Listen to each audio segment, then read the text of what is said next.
The worst moment of Maya's life didn't begin with pain or panic. It began with a phone call. While she was fighting through early labor, vulnerable and terrified, someone decided she didn't belong. Not in that parking lot. Not in that hospital. Not in that moment.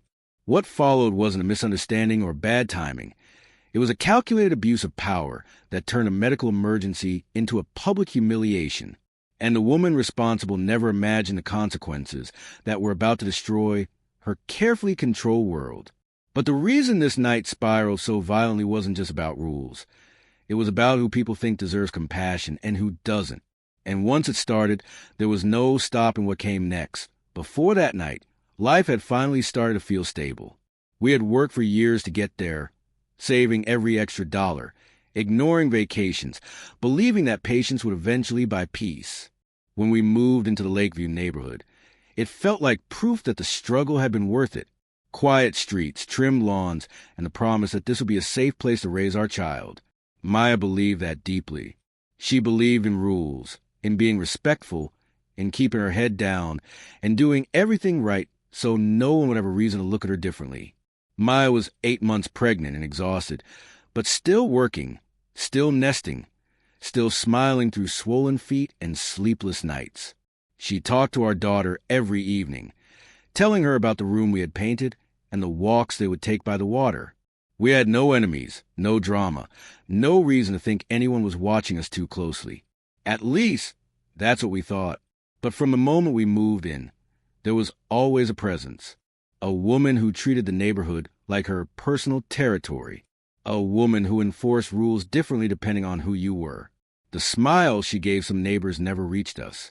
The warnings we received always felt louder, sharper, less forgiving.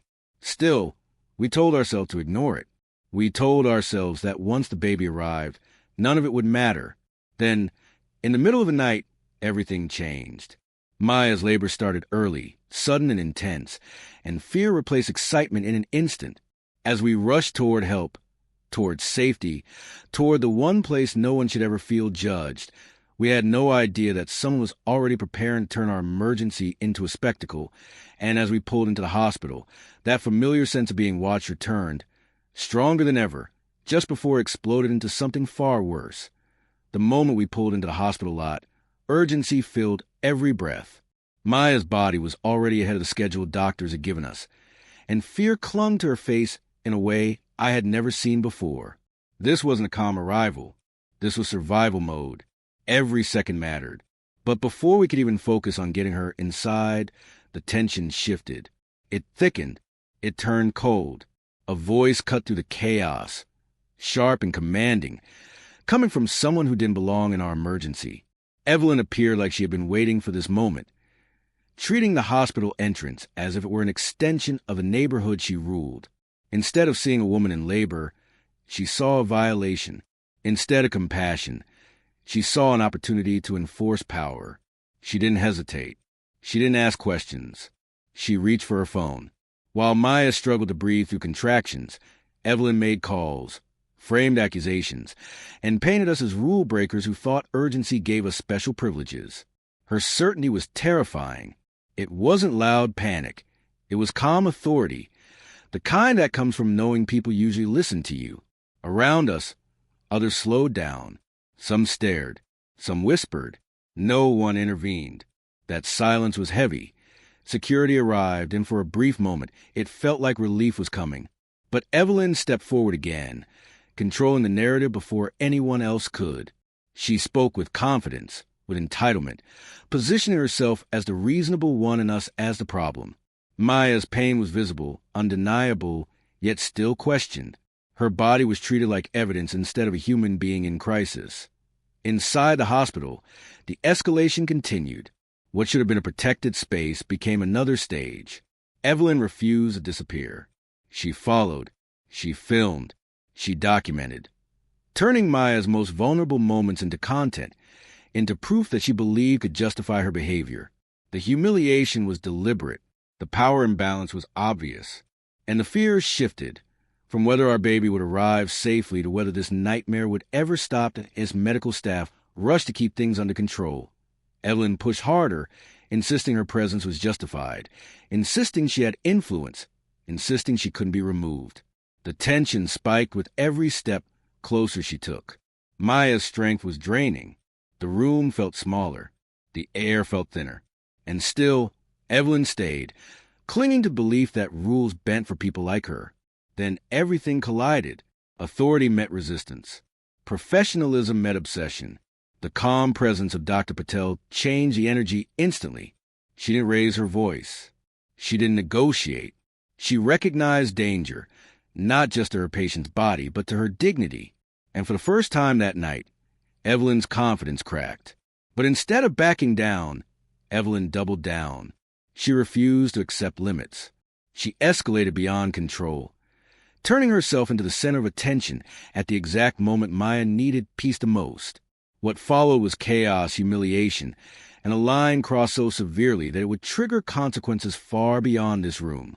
And just when we thought the worst damage had already been done, Evelyn made a choice that ensured this story would never stay contained within those hospital walls. The moment that broke, everything wasn't loud at first. It was quiet, surgical, and devastating.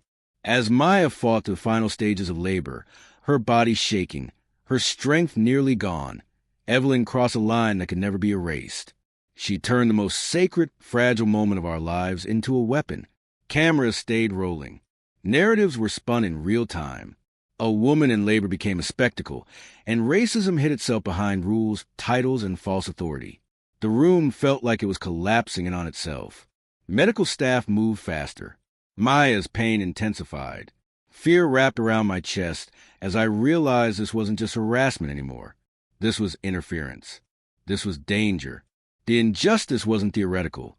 It was actively threatening the life of my wife and child.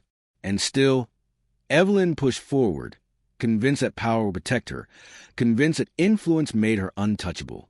Then everything shifted. The hospital's calm professionalism turned into controlled force. Dr. Patel stepped in, not as a negotiator, but as a guardian. What she saw wasn't drama or disagreement. It was abuse. The kind that happens when someone believes they're allowed to police bodies that don't look like theirs. The response was immediate. Security escalated. Boundaries were enforced.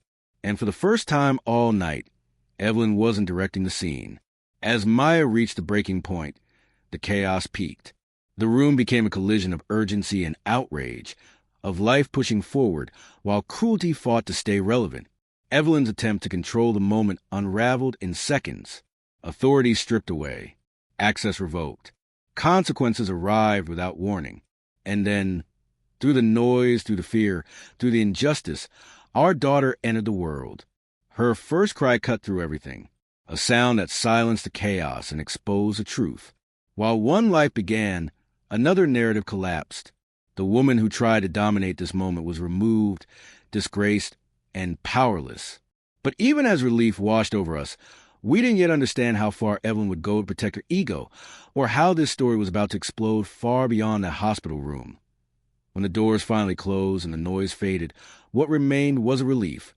It was exhaustion, the kind that sinks into your bones after realizing how close everything came to falling apart. Maya held our daughter against her chest, her body still trembling, not just from labor, but from what had been taken from her that night. A moment meant to be private, sacred, and safe had been violated in a way that could never be undone. The consequences came swiftly, though they never erased the harm. Evelyn was permanently banned from the hospital. Investigations followed. Footage was reviewed. Titles and influence meant nothing once the truth was undeniable. But accountability didn't feel victorious. It felt hollow compared to the damage caused by a system that allowed a woman like her to act unchecked for so long. A system that questioned a mother's pain before it questioned a rule violation. A system that still decides who deserves empathy and who must earn it. Maya survived. Our daughter was healthy. But survival isn't the same as justice. The fear didn't disappear when we went home. It followed us in quiet moments, in memories, in the knowledge that this could happen again to someone else, to another family, another woman, another child.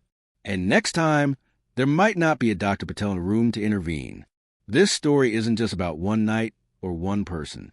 It's about how racism hides behind authority, how power disguises cruelty as order, and how easily dignity can be stripped away when someone decides you don't belong. It's about the moments we're told to stay quiet, to be grateful we made out alive, and to move on. But moving on doesn't mean forgetting. It means remembering loudly, because until these stories stop being familiar, silence is just another form of permission. So the real question is, how many moments like this have already happened, unseen, unrecorded, and unanswered? And what will it take for us to finally say enough?